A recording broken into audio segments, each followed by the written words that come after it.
Assalamualaikum warahmatullahi wabarakatuh. Salam sejahtera bagi kita semua. Perkenalkan, nama saya Raffi Fadila Febriawan. Saya mahasiswa Universitas PGRI, Prodi Pendidikan Vokasional Teknologi Otomotif dengan NPM 25144000011. Oke, jadi tujuan saya membuat video ini adalah untuk memenuhi tugas mata kuliah etika profesi yang diampu oleh Bapak Dr. Sidik Supriyanto, MPD. Nah, jadi pada kesempatan kali ini saya akan menyampaikan sintesis materi mengenai pendidikan abad ke-21, revolusi industri 4.0, society 5.0, media pembelajaran dan penjaminan mutu pendidikan, serta invasinya terhadap profesionalisme guru di era modern.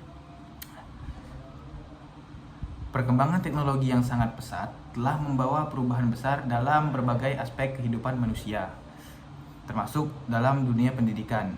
Jika dulu pendidikan itu berfokus kepada kemampuan membaca, menulis, berhitung, saat ini peserta didik dituntut untuk memiliki berbagai keterampilan yang lebih kompleks agar mampu menghadapi tantangan global. Perubahan tersebut melahirkan berbagai konsep baru seperti pendidikan abad ke-21, revolusi industri 4.0, dan society 5.0. Nah, semua konsep ini mempengaruhi cara belajar, cara mengajar, penggunaan media pembelajaran, hingga sistem penjaminan mutu pendidikan. Oleh karena itu, guru perlu memahami perubahan ini agar dapat menjalankan perannya secara profesional. Ide pokok dari materi ini adalah bahwa pendidikan harus mampu beradaptasi dengan perkembangan zaman dan teknologi untuk menghasilkan sumber daya manusia yang berkualitas. Pendidikan tidak lagi hanya bertujuan memberikan pengetahuan kepada peserta didik, tetapi juga membekali mereka dengan keterampilan yang dibutuhkan di masa depan. Untuk mencapai tujuan tersebut, diperlukan pemanfaatan teknologi melalui media pembelajaran yang inovatif serta sistem penjaminan mutu yang mampu menjaga kualitas pendidikan secara berkelanjutan. Dengan kata lain, pendidikan harus berkembang agar tetap relevan dengan kebutuhan masyarakat dan dunia kerja yang terus berubah. Inti pembahasannya, pendidikan pada abad ke-21 menekankan pentingnya penguasaan keterampilan yang dikenalkan dengan istilah 4C, yaitu critical thinking atau berpikir kritis, terus ada creativity atau kreativitas, collaboration atau kemampuan bekerja sama, dan communication atau kemampuan berkomunikasi. Keterampilan tersebut sangat penting karena peserta didik tidak hanya dituntut menguasai teori, tetapi juga mampu memecahkan masalah, bekerja dalam tim, serta menyampaikan ide secara efektif. Selanjutnya, ini adalah revolusi industri 4.0. Nah, revolusi industri 4.0 ditandai dengan berkembangnya teknologi digital seperti internet, kecerdasan buatan. Teknologi ini telah mengubah cara manusia bekerja, berkomunikasi, dan memperoleh informasi.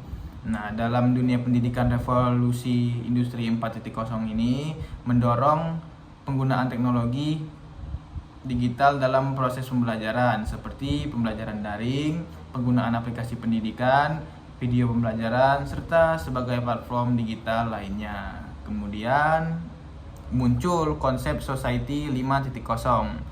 Jika revolusi industri 4.0 berfokus pada perkembangan teknologi, maka society 5.0 ini menekankan bahwa teknologi itu harus digunakan untuk meningkatkan kualitas hidup manusia. Dalam konsep ini, manusia tetap menjadi pusat dari setiap inovasi teknologi. Nah, oleh karena itu, pendidikan tidak hanya mengajarkan cara menggunakan teknologi, tetapi juga bagaimana memanfaatkan teknologi secara baik, bertanggung jawab, dan bermanfaat bagi masyarakat. Oke, selanjutnya adalah media pembelajaran. Media pembelajaran ini merupakan alat yang digunakan untuk membantu proses penyampaian materi kepada peserta didik. Nah, Saat ini media pembelajaran itu berkembang sangat pesat, mulai dari media visual, audio, video, hingga media interaktif berbasis teknologi digital. Penggunaan media pembelajaran yang tepat dapat meningkatkan minat belajar, terus juga mempermudah pemahaman materi, serta menciptakan pengalaman belajar yang lebih menarik dan bermakna.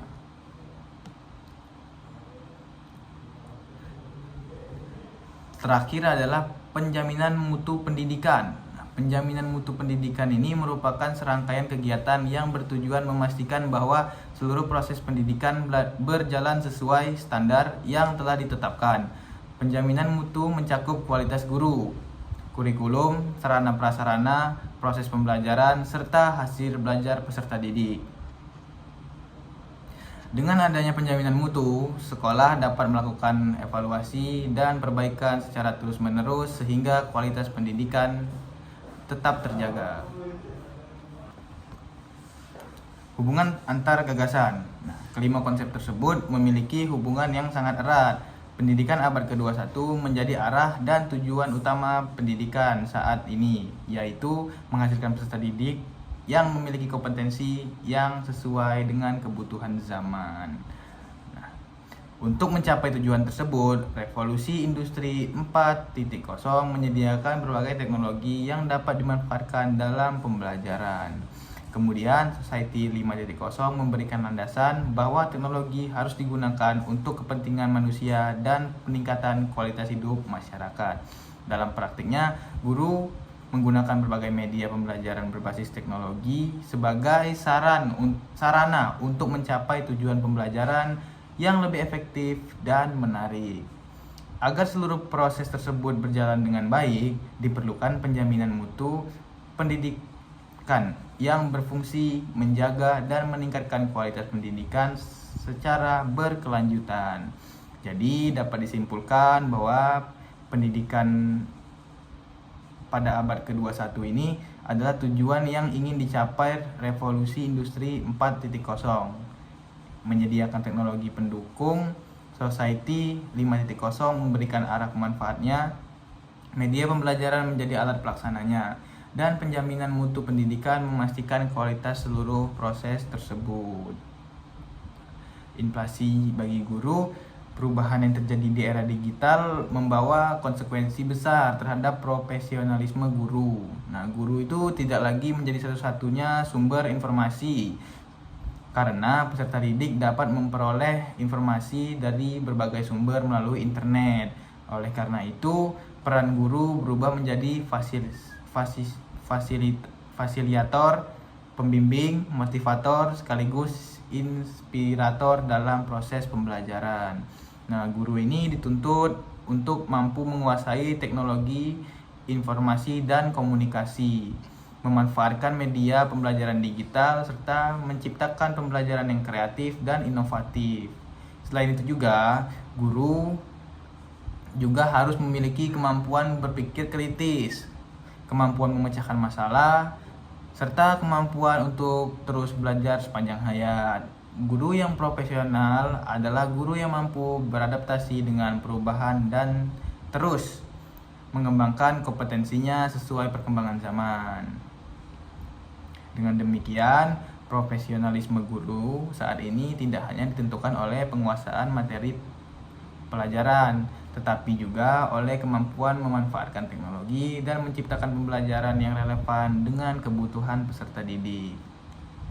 Nah, berdasarkan materi ini yang telah dipelajari, saya berpendapat bahwa kompetensi yang paling penting dimiliki guru saat ini adalah kemampuan beradaptasi terhadap perubahan dan perkembangan teknologi.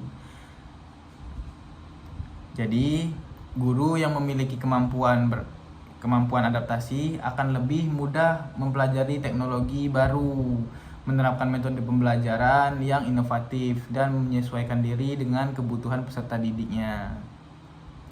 Nah, akan tetapi juga kemampuan teknologi ini saja tidak cukup. Jadi guru itu juga harus memiliki kemampuan komunikasi yang baik, empati, serta menjadi teladan bagi peserta didiknya.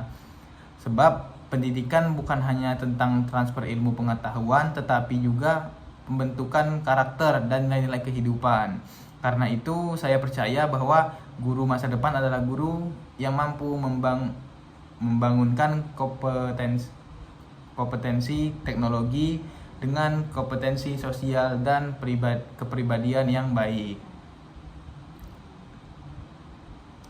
Nah, sebagai penutup, dapat disimpulkan bahwa pendidikan abad ke-21, revolusi industri 4.0, society 5.0, media pembelajaran, dan penjaminan mutu pendidikan merupakan konsep yang saling berkaitan dalam mewujudkan pendidikan yang berkualitas. Perubahan tersebut menuntut guru untuk meningkatkan profesionalisme, menguasai teknologi, berinovasi dalam pembelajaran, dan selalu siap menghadapi tantangan zaman. Dengan guru yang profesional dan adaptif, pendidikan akan mampu menghasilkan generasi yang tidak hanya cerdas secara akademik, tetapi juga mereka kreatif, berkarakter, dan siap menghadapi masa depan. Nah, sekian presentasi yang dapat saya sampaikan. Terima kasih untuk perhatiannya. Saya ucapkan wassalamualaikum warahmatullahi wabarakatuh.